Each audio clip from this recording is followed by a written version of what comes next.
Hi, I'm Heather from here booktubes, and today is a recommendation video that I have never ever done on my channel, which is kind of hard to believe.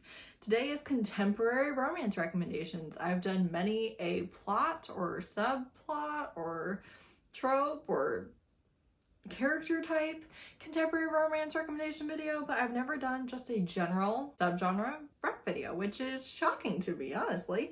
So these are 10 of my all-time favorite contemporary romances. These are not going to go into any other subgenres, so there's not going to be romantic suspense or mafia or dark or no. This is just degular contemporary. First one is The Hookup by Kristen Ashley. You should have seen this coming if you if you know my channel at all. This is maybe one of my all-time. There's no maybe about that. I don't even know why I'm pretending like I don't know. This is possibly the all-time favorite contemporary romance of mine. This is the book that got me into Kristen Ashley, and there is the tiniest weird thread of romantic suspense at the very end of the book. The rest of it's straight up contemporary. So we have a woman in her 30s who is new to town, and she goes to a bar and has a one-night stand. And we open up the book on the morning after, and then, you know, we mosey on along with our lives, and then they run into each other again, and all of a sudden he's just like, forget it. We're gonna be together. We're gonna be together forever. He's alpha. If you don't like alpha heroes, you probably won't like Kristen Ashley books, but I do. I really do. This is the romance that delivered for me, gave me the conversations between the characters that I so desperately wanted and was missing in so many romance books, particularly when I picked this up. This gave me what I wanted that I didn't think I was going to be able to get.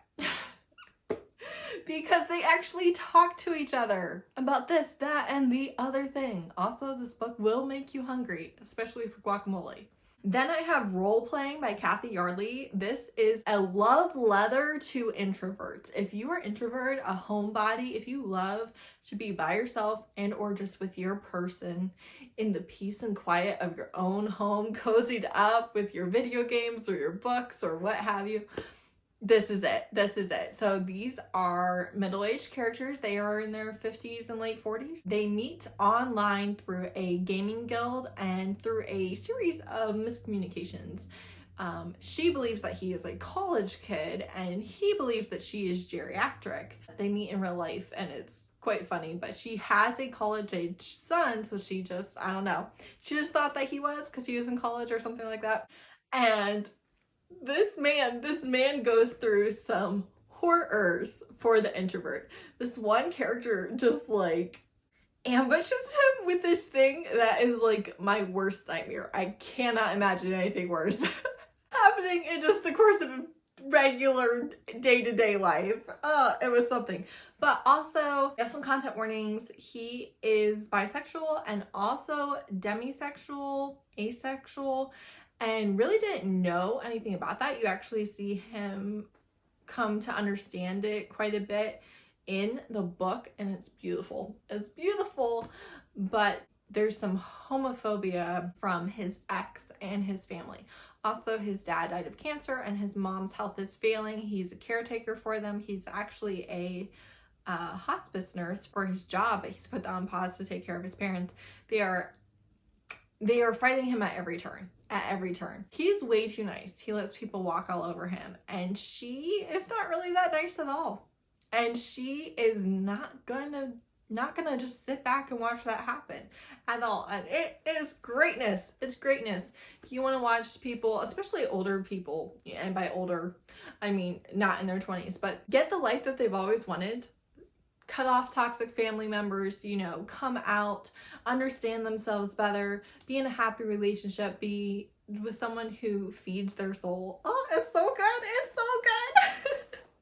Then I have In a Jam by Kate Canterbary. This is a single dad. He's actually the guardian to his niece. You have a couple content warnings for incarceration and death and things like that. And she is a burnt out teacher, and she gets this inheritance, but she has to be married of this farm, and so she goes back home to her grandma's farm to spend time there while she can. And they were friends in high school, and he was a fat kid with really bad acne, and now, he's shot up, his skin cleared up, he's gorgeous, and everyone feels the need to tell him that to his face.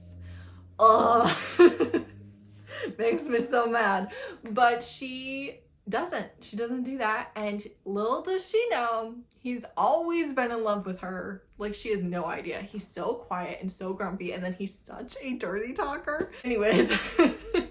And there's no third act breakup, and their little girl, she curses constantly, and they are just the sweetest, cutest little family.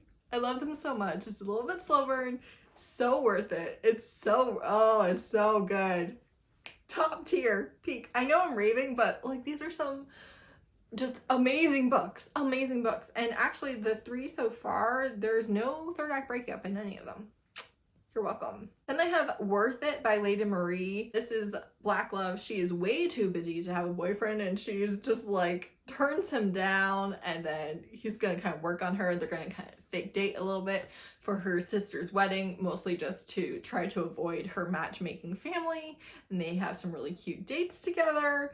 And the side characters are really good in this one. The steam is really good in this one. It is solid. It is a solid romance with some excellent writing, character work, humor, steam.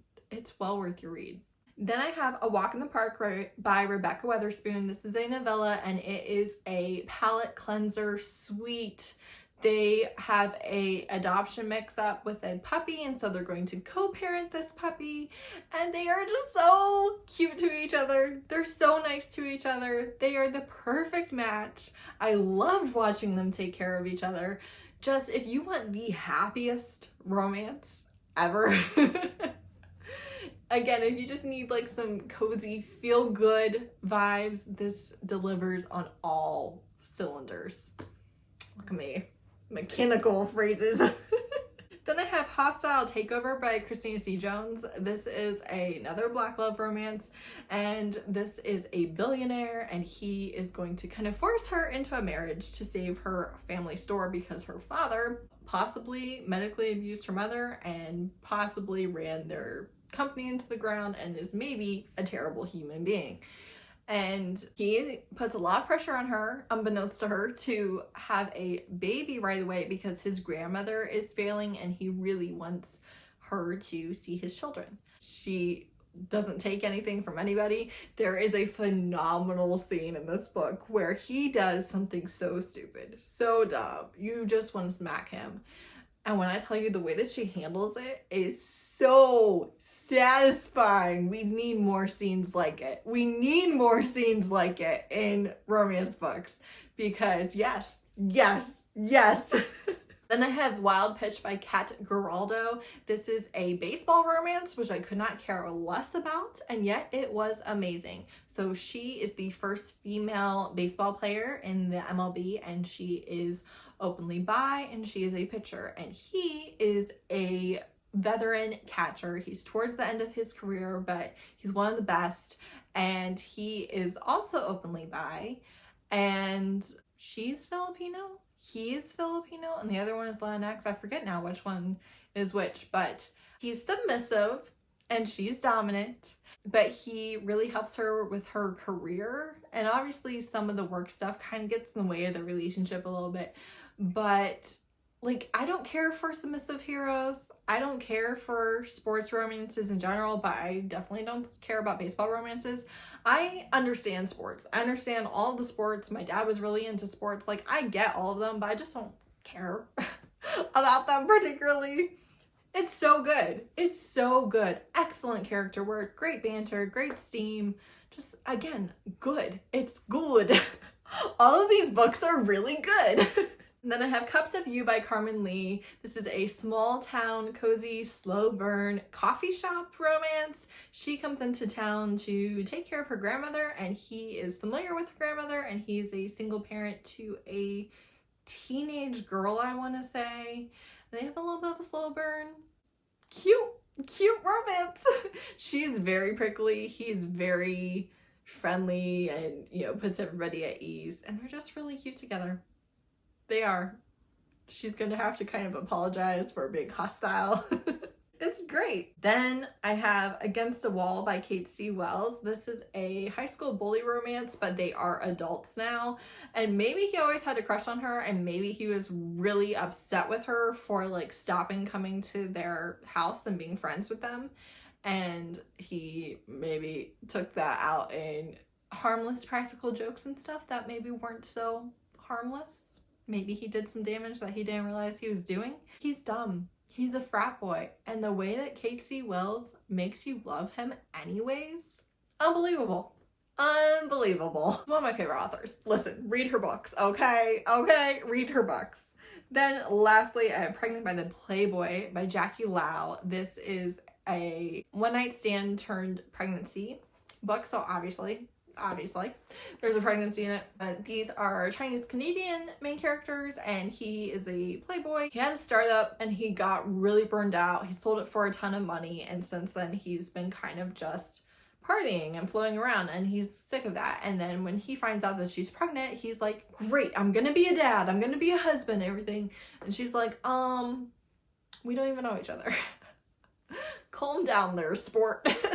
She is financially secure herself. She's an architect, I believe, and is at a place where she is ready to have a baby. She actually had an abortion in college because she didn't have the things that she wanted.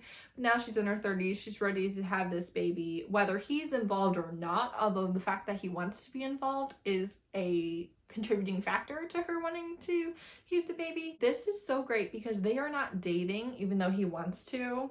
They are not dating, but he is really just taking care of her throughout her pregnancy. And as someone who has been pregnant, that is so satisfying and so comforting. Such a selling point really for him, because pregnant people need more care than they are given. You cannot overdote or spoil or just, you can't overdo it for a pregnant person or postpartum. If you have someone in your life who is in that stage, as many nice things as you can do for them, you should. You should, because like you just need so much, and a lot of times you don't get as much as you need, even when people really care about you or are trying to meet your needs. It's just a lot. So watching him, again, he's not getting anything from this because she refuses to be in a relationship with him right now, but watching him take care of her is just really satisfying. I think that you might like it if it sounds good. So that's it. That's 10 contemporary romances, some of my all-time favorites. Let me know if you have read or want to read any of these, or if you have similar recommendations for me. Yeah, they're just kind of the best of the best of the best. Thanks so much for watching. Bye.